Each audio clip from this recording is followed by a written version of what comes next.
Toujours dans cette partie du pays, plus de 30 maisons et des mini-alimentations des quartiers Kimpata ont été cambriolées par des hommes en uniforme. Les habitants de ce coin se plaignent de cette situation et profitent de l'occasion pour interpeller les autorités provinciales et nationales afin de mettre fin à ce fléau. Les quartiers Kimpata et Luochi ont figuré sur le calendrier sinistre de hors-la-loi dans la nuit du mardi au mercredi matin. Ces hommes en uniforme ont tout d'abord commencé par maîtriser le chef de quartier de Kimpata afin de mieux opérer leur sale besogne. En sortant à l'extérieur, j'ai trouvé 2 militaires, un homme et une femme. Ils m'ont dit « Donne-nous ton téléphone pour que tu n'appelles pas l'intervention, sinon nous allons te tuer ». Il y avait crépitement des balles comme pas possible sur tout Kimpata. Armés jusqu'aux dents, ces sans-foi ni loi se sont infiltrés par effraction dans plus de 30 maisons, alimentation y comprise. Partout, ils extorquaient de l'argent et d'autres biens de valeur. Ils recouraient 2 fois à la force physique en cas de résistance de pauvres victimes. Ils ont pris l'argent et m'ont battu.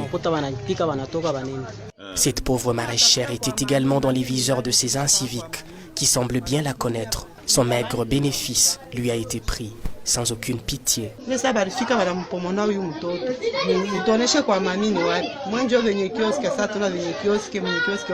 Ils se sont infiltrés chez ma voisine et lui ont demandé « Montre-nous chez mamie ». Je leur ai dit « Elle est au champ ». On l'a tabassée. « Où est mamie ?» Ils sont venus ensuite chez moi avec elle en frappant à la porte. « Mamie, ouvre-nous ». J'ai ouvert la porte et ils sont entrés et m'ont demandé de l'argent. Je leur ai dit « Je n'ai pas de l'argent, je vends les légumes ». Ils étaient nombreux, munis d'armes. Ils ont vérifié et ont pris 100 000 francs congolais et mon téléphone.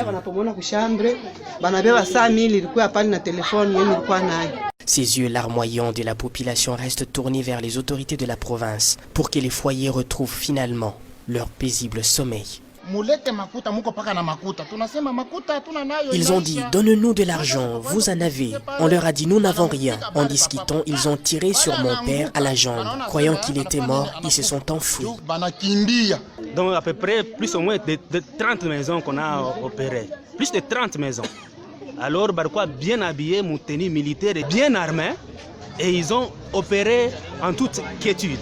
Mais on ne comprend pas où est-ce que nous allons avec ce pays ou bien avec cette province. C'est pour la énième fois que le quartier Luochi et Kimpata sont la cible de bandits à main armée.